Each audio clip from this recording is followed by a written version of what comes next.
The first thing Kale ever noticed about Sierra was that she said his name correctly. That was it. That was the whole of it.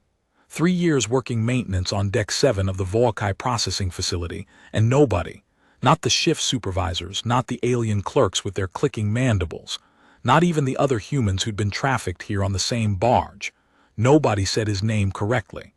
They called him Slave Designation 774C, or they called him the Human, or they called him nothing at all, which was its own particular kind of being called nothing.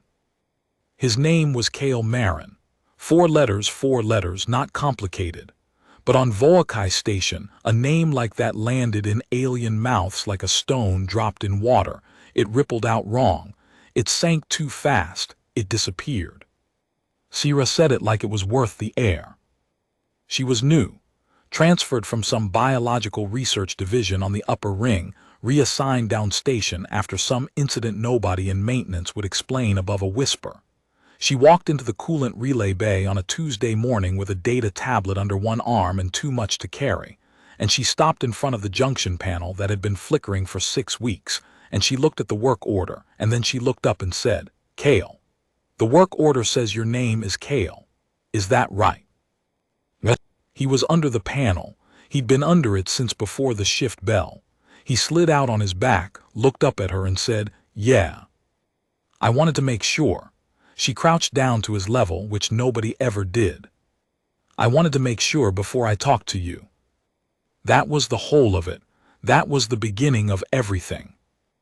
Volkai processing was not the worst place humans were kept in those years. That distinction belonged to the Orth labor mines on the third moon, where the air-to-methane ratio was calibrated for Orth physiology, and humans wore supplemental breathers that gave out roughly every 400 hours. Volkai was a food processing and storage facility, which meant breathable atmosphere and temperature regulation and meal access, which technically put it 3 rungs above a death posting.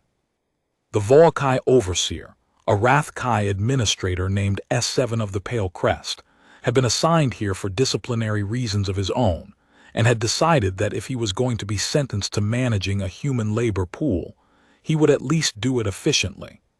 Efficiency, in S7's taxonomy, meant keeping the humans alive long enough to be useful and not spending resources on anything beyond that. Which meant that Kale had been here for 3 years doing maintenance work that no one else wanted to do because his hands were the right size and his problem-solving pattern was useful. That was the word in his file. Useful when directed, not useful on his own. A tool, not an agent. They had a whole bureaucratic language for classifying human cognitive profiles, and Kale had read his own file once, upside down, through the glass of an administrator's office he'd been sent to repair, and the language in it had the flat clinical affect of someone describing the operational parameters of a piece of equipment. He had spent a long time making himself unnoticeable after that. The technique was simple. Do the work without commentary. Make no eye contact with the Rathkai administrators unless required. Eat quickly in the meal bay with the other humans and speak in a low voice about nothing that mattered. And above all things, never demonstrate the full range of what you could actually do. Kale could have repaired the entire electrical grid of Deck 7 in a week. He had not done this. He spread the work out across months, found new problems as he solved old ones, kept the grid functional enough to pass inspection and broken enough to keep requiring him. It was the most important engineering project of his life, and nobody would ever know he'd done it. He had a small private understanding with himself about this. Survival first, everything else later, and maybe later never came, but you had to keep the option open. Then Sierra said his name like it was worth the air, and he felt the option open in a new direction he hadn't accounted for. She was a biological technician, which on Volkai meant she cataloged and processed organic material samples from agricultural imports. It was not glamorous work. Most of the humans on the biological tech rotation were there because they'd been identified in their previous postings as having scientific training, and the Rathkai had decided to use that rather than waste it. Sira had a doctorate in xenobotany that she'd earned in the 7 years before the occupation had restructured what doctorates were worth. She didn't talk about it much. She carried her tablet everywhere and entered data in small, precise movements. And she had the particular quality of stillness that people developed when they'd learned that drawing attention to themselves had costs. She and Kale would have passed each other in the corridors for months without speaking, except that her section kept having problems with the climate control that affected her sample preservation.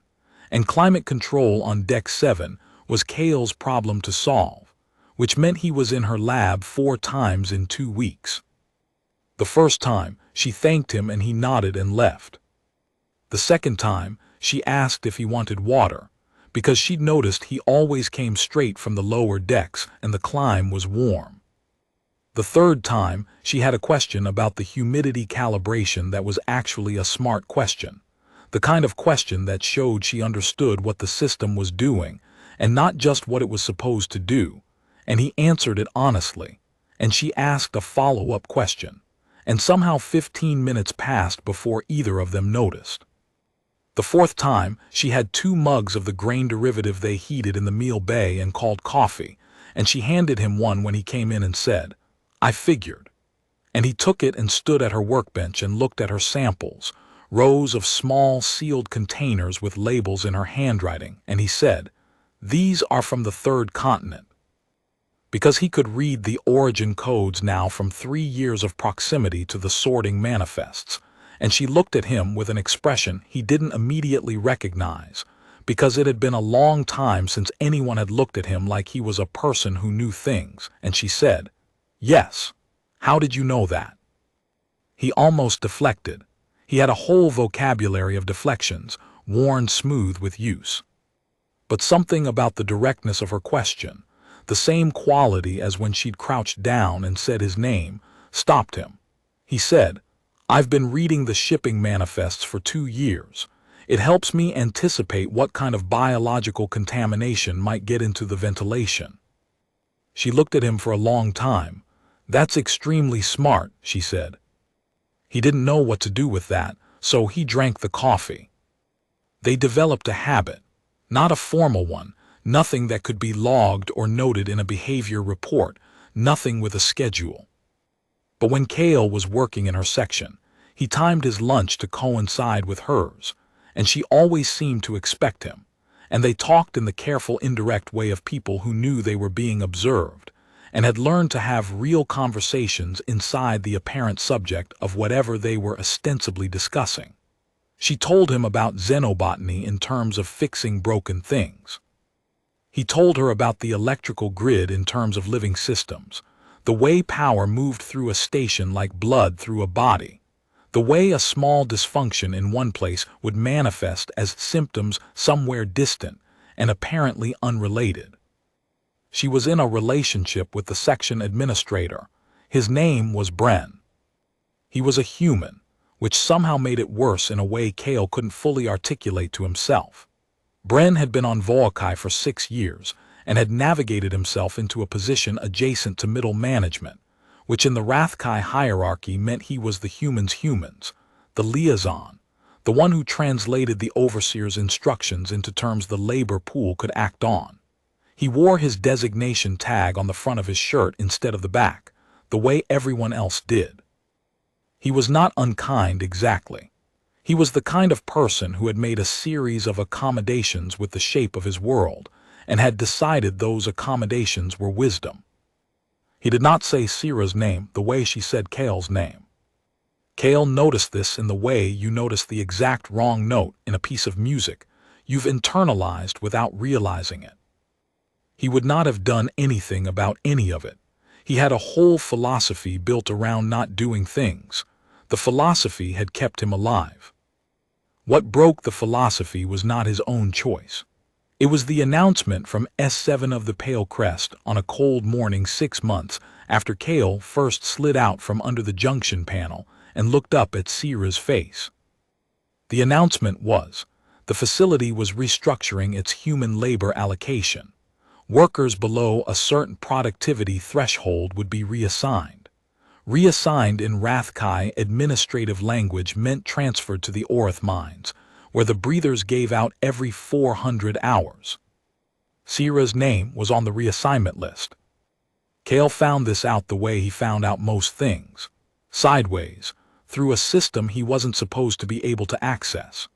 2 years ago he had quietly, carefully, over the course of many patient months, worked out how to read the administrative network from inside the maintenance access nodes.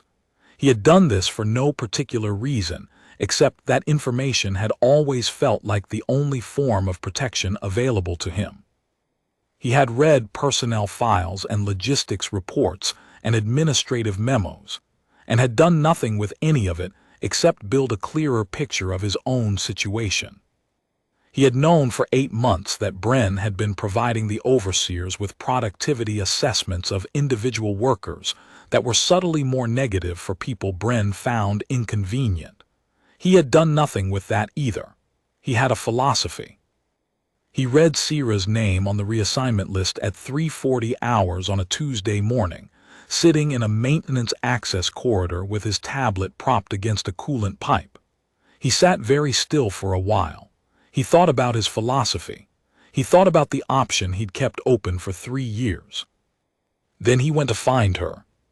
She was in the lab, because she was always in the lab when she couldn't sleep, which was most nights lately. He came in through the back service entrance, and she looked up from her samples with the particular alert stillness of someone who had learned that unexpected visitors were rarely good news. Then she saw it was him and her face changed. "Something's wrong," she said, not a question. He sat down across from her workbench. He told her about the reassignment list. He told her about Bren's productivity assessments. He watched her process this, first the list, then the assessments, and he watched something in her face change in a way he couldn't fully read, a complicated expression that was partly hurt and partly something older and more settled, like a thing you'd half known was there becoming fully visible. She didn't say anything for a long time. Then she said, "How did you get access to the administrative network?" "Very slowly," he said. She looked at him. A small sound came out of her that was either the beginning of a laugh or the beginning of tears, and settled into something in between. "Cale," she said. I know. He did know. He knew what he was about to do was the end of 3 years of careful maintenance of his own invisibility. He knew that once he acted, the shape of his life here would change irrevocably, and the change might not be survivable. He had spent 3 years building a machine to keep himself safe, and he was about to use it for someone else's safety instead, and the strange thing was that he found he didn't mind. "I need you to trust me," he said. "I need you to be ready to move when I tell you, and not ask questions until after." She looked at him for a long time. She had a way of looking that felt like being accurately seen, like someone taking measurements with care. "Okay," she said. He had 3 days. The plan that assembled itself in his mind was not elegant. It was a maintenance worker's plan. It used what was already there. It worked around existing systems rather than against them. It left no visible marks if executed correctly. The Rathkai ran Voakai on automated systems that processed inputs from the facility's sensor array and flagged anomalies for administrator review. These systems were not stupid, but they were inflexible in the particular way of systems designed by minds that thought in straight lines, that processed one variable at a time in a predictable sequence, that had not accounted for the possibility that a human maintenance worker would spend 3 years learning the rhythm of the system's attention and the exact shape of its blind spots. Cale had accounted for this. The reassignment was scheduled for cycle day 74. He needed to change the productivity data before it was locked for administrator review on cycle day 71. To do that, he needed access to the administrative subnetwork, which required a clearance level he didn't have but could borrow, temporarily, from a maintenance access node that was technically authorized to push routine updates to the productivity monitoring subroutines. An authorization that existed because someone, years ago, had needed a way to recalibrate the sensor inputs after physical maintenance on the monitoring hardware. And nobody had ever rescinded the access, because nobody had ever thought a maintenance worker would understand what it was for. He worked for 32 hours with 4 two-hour sleep breaks. He ate at his workstation and counted the minutes and did the work. The thing he needed to do was specific and narrow: change Sierra's productivity rating from the category that flagged for reassignment review to the category that flagged for retention review. One field, one number. He had to change it in the master record, in the backup record, and in the audit trail that tracked changes to both, which meant not just editing the data, but editing the history of the data, which was the harder problem, the problem that had made him think for the longest time that this couldn't be done. It could be done. It required accessing the audit system through the same maintenance authorization pathway, at a moment when the audit logs were being written to storage, a window of approximately 40 seconds that opened every 14 hours when the system ran its scheduled maintenance protocol. He had watched this window open and close for 8 months without touching it. On cycle day 70, at 2:17 hours, he used it. He sat in his maintenance access corridor afterward with his heart doing something loud and irregular in his chest, and he counted to 100, and then counted to 100 again, and then he went back to his quarters and lay down on his bunk and stared at the ceiling and thought about the shape of what he'd done. He had not told Sierra the specifics. He had told her to be ready to move, and she had trusted him, and that trust sat in his chest like a coal, warm and capable of burning. Cycle day 71 came and went. The reassignment list locked without Sierra's name on it. He watched this happen through the maintenance access node at 600 hours and let himself breathe for the first time in 3 days. He went to find her. She was in the lab. Of course she was in the lab. She looked up when he came in and read his face, and something in her shoulders unlocked. "It's done?" she asked. "It's done." She came around the workbench. She put her hand against the side of his face, just for a moment, brief and certain, the way you might touch a wall to confirm it was real. "Thank you," she said. He nodded. He couldn't speak quite yet. "Sit down," she said. "I'll make coffee." What he hadn't accounted for was that changing the data would not be enough. The Rathkai productivity review was not a single event. It was an ongoing process, and the factors that had put Sierra on the list in the first place were still in place, which meant within another review cycle her numbers would flag again unless something else changed. Cale understood this from the moment he'd conceived the plan and had set it aside because one problem at a time was all he could carry. He raised it with her now, sitting across from her with the grain derivative coffee and the rows of sealed samples between them. She thought about it for a while. "I can raise my output numbers," she said. "I've been working slowly on purpose. I had a theory that making myself invisible was protective." "It's not," he said. "The way the Rathkai calculate productivity, invisible means underperforming. The threshold they use is a minimum, not a ceiling," she finished. She was faster than he sometimes gave himself credit for. "So you've been deliberately working slowly too." "For different reasons. I needed the work to last." "What if you didn't?" He looked at her. "What do you mean?" She set down her mug. She had a particular expression when she was working through a problem, a stillness that was an absence, a concentration that looked like rest. What if the point isn't to stay invisible? What if the point is to become indispensable? There's a difference. Indispensable things don't get reassigned. He thought about this. He thought about the 3 years of careful self-erasure, the philosophy he'd built to survive. He thought about what it had cost him and what it had actually protected. "The risk," he started. "The risk of being seen is real," she said, "but so is the risk of being invisible." She met his eyes. "You took a risk for me. What I'm suggesting is that we take a risk for both of us." There was a moment, a held breath of a moment, where everything could have gone back to the way it was, where he could have nodded and deflected and returned to his maintenance corridor and his philosophy. He thought about her hand against his face. "Tell me what you're thinking," he said. What she was thinking was this. The Biological Tech Division had a problem that had been flagged in administrative reports for 2 cycles, but not resolved. A contamination issue affecting 17% of the agricultural samples arriving from the outer territories, which the Rathkai believed was a fungal infection from the transit containers. The contamination was expensive. It was causing processing delays that were visible in the facility's output metrics, which meant it was the kind of problem that S7 of the Pale Crest actually cared about. If someone solved it, they would be noted. If Sierra solved it, she would stop being a productivity liability and become a facility asset.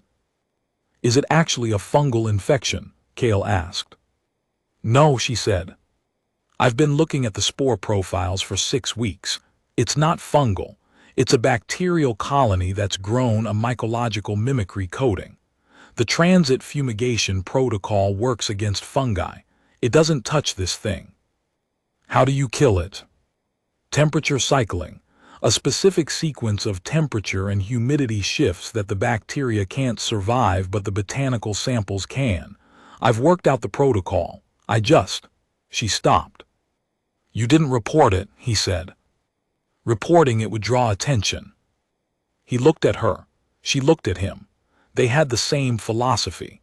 They had arrived at the same impasse through different routes and were now sitting across from each other in the ruins of it. "Report it," he said. "If I report it, I need to have a way to implement the protocol. The climate control in the sample bay isn't configured for that kind of cycling." "I can configure it." She was quiet for a moment. "If we do this, we're visible, both of us." "We're already visible," he said. "You were on the list. I changed the list. If any of that unravels, the fact that we were trying to be invisible won't save us." He paused. "Your idea about indispensable, I think you're right. I think I've been solving the wrong problem for 3 years." She picked up her mug. She looked at it rather than at him. "Why did you change the list, Kale? You could have lost everything." The question sat in the air between them. He'd been avoiding it for 3 days, which was not something he typically did. He was a person who preferred to know the exact shape of a problem. But he knew the exact shape of this one, and had been choosing not to look at it directly. "Because I couldn't not," he said. "I've been very careful for a long time. I knew what mattered and I made sure it couldn't cost me anything. And then you were on the list and I discovered I'd been wrong about what mattered." She looked up from the mug. "I'm not saying," he started. "I know what you're saying," she said, very quiet. "I know what you're saying, Kale." She was in a relationship with Bren. That was still true. He didn't say anything else. The contamination project took 11 days. Kale spent those 11 days reconfiguring the climate control system in the sample bay in ways that were technically within his maintenance authorization, but had never been done, which meant he had to invent the approach as he went and document it as a standard maintenance procedure, so it looked like routine calibration rather than the small act of engineering revolution it actually was. He stayed later than his shift required. He came in before it started. He ate at the workbench in Sierra's lab, and she brought him coffee and asked precise questions about what he was doing and why, and he answered them. And somewhere in those 11 days, the conversation that had started over a flickering junction panel became something else, something with more architecture, more weight, more rooms in it than either of them had expected. She told him about the place she'd grown up, a coastal city in the Western Hemisphere that had been among the first territories reorganized under the occupation. She described the smell of it before, salt and machine oil, and the particular green smell of the hydroponic gardens that ran along the waterfront. She said it in the past tense, the way people spoke of things that were no longer available to them. He told her about his first posting before Voakai, the orbital station where he'd worked as a general tech and learned everything about how Rathkai systems were built and maintained, and where the assumptions were. He told her about the slow process of learning over years, how to see the whole structure of a place, not just what it was but how it had been assembled, what choices had been made in its construction, where those choices had left gaps. "That's what you're doing here," she said. "You've been mapping the whole thing. For 3 years. And now." He was quiet for a moment. Outside the lab porthole, the stars were visible. The facility was in a slow rotation, and for this quadrant of the cycle they looked out on an unobstructed field of them. "Now I'm thinking about what the map is actually for," he said. She was quiet beside him for a while. Then she said, "Bren knows about the list." He looked at her. "He knew I was on it. He didn't tell me." She said it in a flat voice, the voice of someone reporting data rather than feeling it. "I found out 3 days after you told me. I confronted him." She paused. "He told me it was for my own good, that the mines were actually, that the conditions there weren't as bad as the rumors, that the Rathkai were misunderstood." She made a small sound. "He told me I was being dramatic." Kale said nothing. There was nothing useful to say. He stayed still and let her continue. "I've spent a long time," she said, "telling myself that the accommodations were necessary, that the way things were was the way they had to be, that the best I could do was be careful and small and survive." She looked at the stars. "You changed my name on a list because you couldn't not, and I think," she stopped, "I think I've been not doing things for the same reason you were, because the cost felt too high." "The cost is still high," he said. "I know." She didn't look away from the stars. "What's the map actually for, Kale?" He breathed. The climate control system he'd built hummed around them, cycling through its protocol, keeping her samples alive. He thought about 3 years of maintenance work, 3 years of reading manifests and access logs and administrative networks, 3 years of understanding exactly how this place was put together and where it was vulnerable. He thought about the option he'd kept open. He thought about what the option had been waiting for. "There are 46 humans on Deck 7, he said.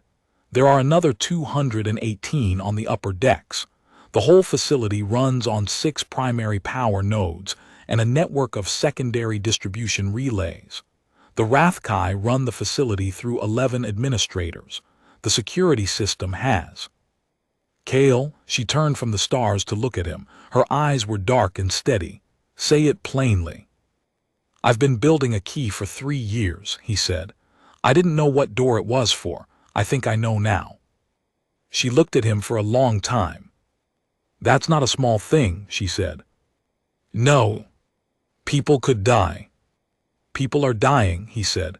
"In the mines on the 4th posting. In the statistics that the administrators file and nobody reads." He paused. "I know what small, careful survival costs. I've been paying it for 3 years. I think you have too." The stars continued their slow passage outside the porthole. The climate control hummed. She was very still. "Tell me about the key," she said. He told her. He had never told anyone. He had barely told himself, had kept it in pieces in his mind, separate and deniable, the way he'd kept everything for 3 years. Saying it out loud in order was a different thing. It had weight and shape and consequence. He told her about the power nodes and the relay vulnerabilities he'd identified, about the communications blackout window that occurred every 42 hours when the Rathkai ran their intersystem diagnostic, about the shuttle bay on Deck 3 that operated on a separate authorization system, because of an administrative oversight that had never been corrected, about the 17 different maintenance corridors that connected every deck without passing through any monitored checkpoint. She listened without interrupting. She asked questions at the end, careful, precise questions that showed she'd understood and was now testing for gaps. "How long to execute?" she asked. "If it goes right, 12 hours from start to finish." "What's the critical point?" "The power node sequence. If the timing is off by more than 4 minutes on the 3rd node, the secondary systems compensate and lock down before the shuttle bay authorization opens." And if it goes wrong? He met her eyes. Then we were maintenance workers who got access we shouldn't have and tried to break a facility that the Rathkai consider strategic infrastructure. The mines, she said quietly. At best. She nodded. She had not looked away from him. How long have you known you could do this? The outline of it, about 14 months. The specifics I filled in the last piece about 4 months ago. What stopped you? He breathed. I had no reason to succeed, he said. I had reasons to survive. A plan like this, you need a reason to succeed. Surviving and succeeding are different orientations. If I tried this for survival and it went wrong, I would have made a terrible choice. I needed, he stopped. Something worth the cost, she said. Yes. She looked at him for a very long time. The facility rotated slowly on, and the stars moved past the porthole in their patient procession, and the climate control cycled its careful rhythm, and she was very still and very present in the way she always was, taking accurate measurements, seeing clearly. I need you to know something, she said. What Bren did, what I let myself not see about what Bren was doing, that's mine to deal with. I'm not telling you that because I think it changes your plan or because it's not an answer to a question you asked. I'm telling you because you've been honest with me, and I owe you the same. I know, he said, I know that. And the rest of it, she said, the rest of what you said, the reason, she stopped again, took a breath. Can we do this first? Can we do the thing that matters to the most people first and then? Yes, he said, because she was right. Because 264 people were more important than the precise shape of what existed between them, whatever that shape was, and it would still have its shape afterward. If there was an afterward. Yes, that's the right order. She nodded. She picked up her tablet. Tell me where you need me. He told her. They had 12 days before the next administrative review cycle, which was the window he'd identified as optimal, the period when S7 of the Pale Crest's attention was most occupied with output reports and least with facility security. He spent the first 4 days running maintenance on every system in his plan, confirming that the conditions he'd mapped 14 months ago were still accurate. 2 of them had changed. A relay junction on Deck 2 had been replaced with a newer model, and the shuttle bay authorization system had received an update that altered the timing on the access window. He recalculated. He slept 4 hours a night. He ate and moved and worked and carried the plan in his mind like an engine running at full load, and every time he stopped moving, he could feel Sierra's hand against his face and the weight of 264 names. She handled the human side. Quietly, carefully, in the hours of overlap between shifts, she spoke to people she trusted. A word here, a reference there, nothing explicit enough to constitute a security risk if any of them were reporting to administration, just enough to plant the idea that on a specific day at a specific time, the people who wanted to be somewhere other than Deck 7's meal bay should be somewhere other than Deck 7's meal bay. The humans on Vaukai had various relationships with Hope. Some had been here long enough that Hope had become a habit they'd broken for self-protection. She found the ones who still had it, or who had it buried, or who were angry enough that they'd kept something like it alive under the anger. Bren found out about the plan on day 9. Cale didn't know how. He had been careful, he had been precise, and then Bren came to find him in the maintenance corridor at 400 hours with an expression that Cale had never seen on a human face in 3 years on Vaukai and took a moment to identify. It was fear, but the specific fear of a man who had decided that the safest place to be was beside the people holding the weapons, and who was now seeing someone threaten that position.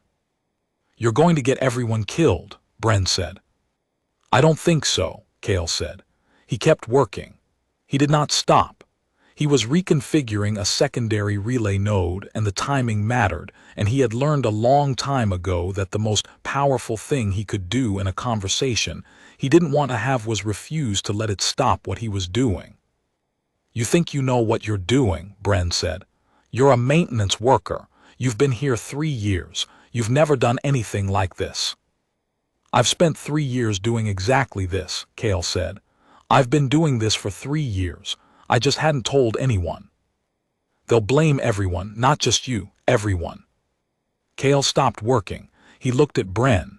He said, you told her the reassignment list was for her own good. A silence. You wrote productivity assessments that put people on the list, Kale said. I know which people. I know what the assessment said. He paused. I'm not going to threaten you.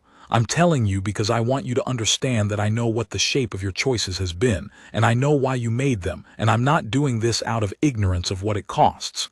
He turned back to the relay node. The people I've talked to can make their own choices. That's what I'm trying to make possible. Not a specific outcome, just the ability to choose. You can make yours. Bren stood in the corridor for a while, then he left. Kale breathed. He went to find Sierra at 600 hours. She was in the lab. He told her about Bren. She closed her eyes for a moment. When she opened them, she was settled. He might report it, she said. He might. Kale sat down across from her. If he does, it's tonight. Does it change what you want to do? She thought about it honestly in the way she did everything, directly, without flinching from the real shape of the question. No, she said. If anything, it means we move faster. Tomorrow night, he said. The diagnostic window opens at 3:40. We need to be at the first node by 3:35. She nodded. She poured coffee. She handed him a mug. Tell me what happens after, she said. After the power sequence, we have approximately 11 minutes before the security system attempts to restore. The shuttle bay authorization opens in that window. There are 3 shuttles, enough for everyone if we load efficiently. And then we fly. He paused. There's a colony outpost. I found it in the administrative logs 14 months ago, an unauthorized human settlement in the debris field in the outer system. The Rathkai know about it, but it's not large enough to be worth the resources to eliminate. If we can reach it, we can reach it. If, she said. If, he agreed. She looked at her coffee. What did you think you were going to do with the map before you had a reason to succeed? He thought about this. Keep it, he said. Know it was there. Feel like I hadn't entirely surrendered the possibility. He looked at his hands, a maintenance worker's hands, marked with 3 years of small burns and chemical stains and the particular calluses of close work. I think I was waiting to find out if I was the kind of person who would use it. She reached across the workbench and put her hand over his, not briefly this time. She left it there. You are, she said. The night of the plan, it rained inside Deck 7. Not real rain. A coolant seal had been failing for 2 weeks, and Kale had been deliberately not repairing it, because the failure produced a fine mist in the lower service corridors that confused the motion sensors, and he had needed the motion sensors to be confused at precisely this moment. The mist caught the service lighting and turned it into something almost beautiful, almost like fog. And Kale moved through it with Sierra beside him and thought about the coastal city she described, the salt smell and the green smell, and thought that he would like to take her somewhere with actual weather. The first node took 7 minutes. The second took 9.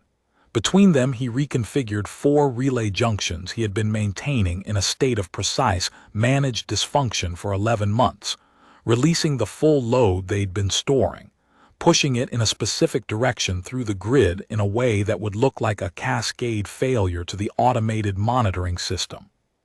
Sierra stayed at his left and passed him tools when he needed them, and held the secondary connections in place with the focused precision she brought to everything. She didn't speak unless he asked her something. Her hands were steady. He had not known she would be steady. He had hoped it, but knowing a thing and hoping it were different weights, and the fact of her steadiness settled something in him that had been uncertain since the beginning. The third node was the problem. The relay junction he'd identified 14 months ago had been replaced. The new model ran on a slightly different protocol, which he'd accounted for in his recalculation. What he hadn't accounted for was that the new model had a self-checking function that triggered at irregular intervals, and would lock the junction if it detected an unauthorized input during the check cycle. He had 3 minutes before the check cycle triggered. He needed 4 minutes and 20 seconds. He looked at the junction. He looked at the time. He looked at Sierra. "There's a parallel path," he said. "Secondary conduit on the left. If I reroute through there, it adds 90 seconds. We don't have 90 seconds. I know." He was already moving, which means I do the main route and the secondary route simultaneously. You can't do both at once. You can do one, he said. He looked at her. I can talk you through it. She looked at the junction. She looked at the secondary conduit. She looked at him. What do I need to do? She said. He talked her through it. He was doing his own work simultaneously and talking steadily, and she was listening and doing exactly what he said, her hands on the conduit, following the instructions with the same precision she brought to her sample cataloging, accurate, no wasted motion, trusting the process. The check cycle was at 2 minutes and 14 seconds. At 2 minutes and 8 seconds, the main route locked in. At 2 minutes and 11 seconds, Sierra pressed the final contact on the secondary route and said, "Done." The power sequence completed at 2:13 remaining. Kale exhaled. The third power node, the one that mattered, the one that opened the shuttle bay authorization, clicked into its new state. They had 11 minutes. The corridors of Volkai in the next 11 minutes were the thing Kale had imagined for 14 months and had not quite been able to picture, because it turned out the thing he'd imagined was too small. He had imagined careful movement, strategic positioning, 264 people moving through maintenance corridors in coordinated silence. What actually happened was this. The lights on Deck 7 went amber, which was the cascade failure indicator, and then the lights on Deck 8 went amber, and then Decks 9 and 10, and the automated announcement system began cycling its evacuation protocol, a protocol that had been tested exactly once, at installation, and which did exactly what Kale had known it would do, which was direct all non-essential personnel toward the shuttle bay while the security system attempted to isolate the fault. He had known this because he had read the installation report 14 months ago and had spent 6 months since then running routine maintenance tests on the protocol logic. The Rathkai administrators had not attended any of the maintenance tests. They had signed off on the paperwork without reading it. He and Sierra ran. The shuttle bay was already filling when they got there. People he recognized, people he'd eaten near for 3 years without knowing their names, a woman with a scar on her jaw who'd worked the sorting machines, 2 brothers from the upper decks who'd been here longer than Kale, a girl who couldn't have been more than 18 who'd arrived 6 months ago and spent every meal looking at the floor, Sierra's people from the bio lab, others he didn't know. The Rathkai security response came at minute 9. 2 guards at the bay entrance. They'd had more, Kale calculated, but the cascade failure had drawn most of the security resources to the power nodes. The 2 who arrived at the bay entrance were dealing with 300 people who were already inside, and a shuttle bay door that had been authorized open by the facility's own evacuation protocol, and they were making the specific calculation of, do we use lethal force on the facility's human labor pool, which will require us to justify that decision to the administrators, who will require us to justify it to the overseer, who will require us to justify it to the regional authority. The calculation took longer than 11 minutes. The shuttles launched at minute 13. Kale flew the first one. He had read the shuttle operations manual twice, both times in the administrative database where it had been filed under routine documentation that nobody in maintenance was supposed to access. He found that he knew it well enough. The particular gift of understanding systems, not just their function but their underlying logic, turned out to extend to spacecraft, which were, when you reduced them to first principles, very complex machines that behaved according to knowable rules. Sierra was in the co-pilot seat. She had not questioned this. She had sat down and strapped in and said, "Tell me what to monitor." He told her. The debris field was 7 hours out. For the first 2 hours he expected pursuit, and there was pursuit. A Rathkai patrol craft, faster than the shuttles that closed the distance with terrible efficiency, and then, at approximately hour 2, changed course. He spent 20 minutes trying to understand why before Sierra pulled up the long-range sensor display and pointed to something on the edge of the display. A second debris field, between their position and the patrol craft, which had not been on the charts but which was very much on the patrol craft's sensors, and which the patrol craft's commander had apparently decided was not worth threading at speed for the purpose of recapturing a labor pool from a single facility. The colony outpost was a collection of connected modules anchored to a large fragment of a broken asteroid, and it looked, from approach, like something built by people who had been improvising under pressure for a long time, which was exactly what it was. The approach beacon came on when they transmitted the identification code that Kale had extracted from the administrative logs, and the voice that answered the beacon was human and older and said, "Who is this and where are you coming from?" "Volkai processing," Kale said. "We have 264 people." A long silence. "We don't have room for 264 people," the voice said. "We'll help you build room," Kale said. Another silence. "Then, how many of you are maintenance workers?" "One with 3 years of facility-wide experience," Kale said. "And the rest?" "A xenobotanist, a machine operator, 2 engineers, an agricultural technician, 198 other people who are willing to do whatever work is needed." The longest silence yet. "Bring them in," the voice said. The approach took 40 minutes. Kale flew it precisely, the way he did everything, with full attention, without waste, accounting for the variables he could see and building margins for the ones he couldn't.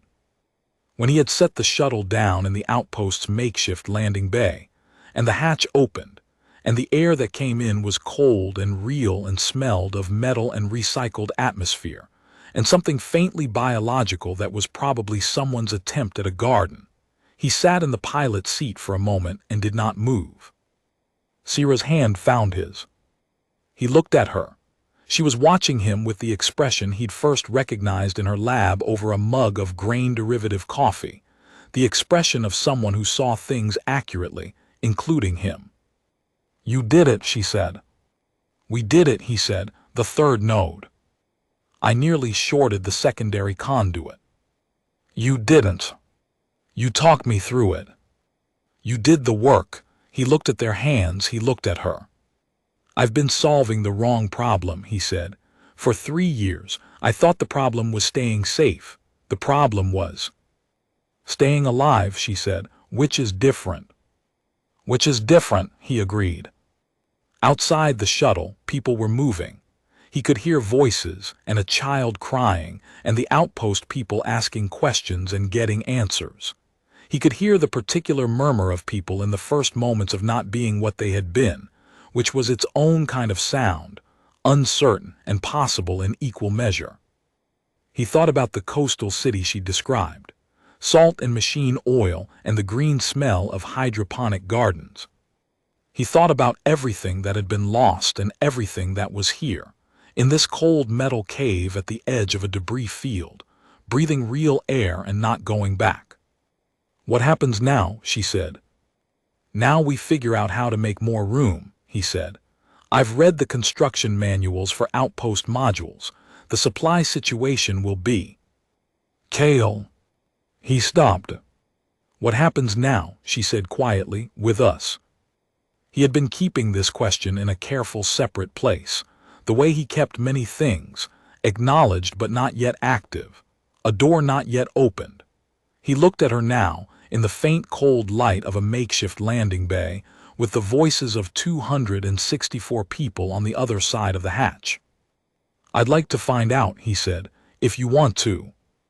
She looked at him, the steady, accurate look, taking measurements with care. "I want to," she said. He nodded, he breathed.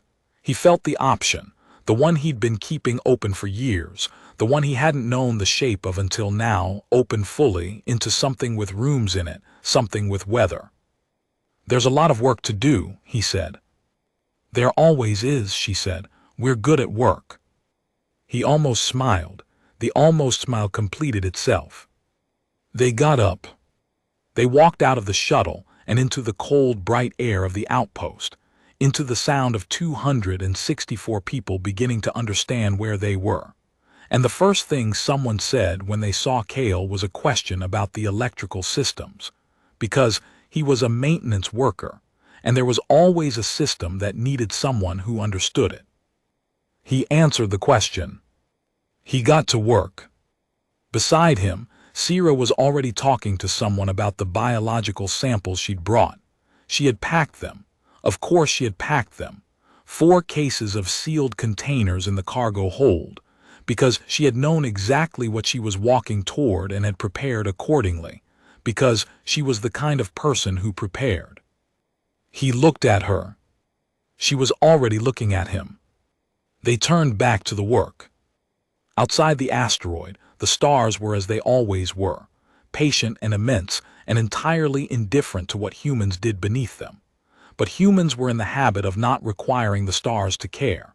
They had been doing things the stars couldn't account for since before they knew the stars were other suns. They had been building and breaking and remembering and persisting in the specific stubborn way of things that refused to reduce to the sum of what had been done to them. 264 people. 1 maintenance worker who had spent 3 years building a key. 1 xenobotanist who had packed her samples before the escape. The stars went on. The work began.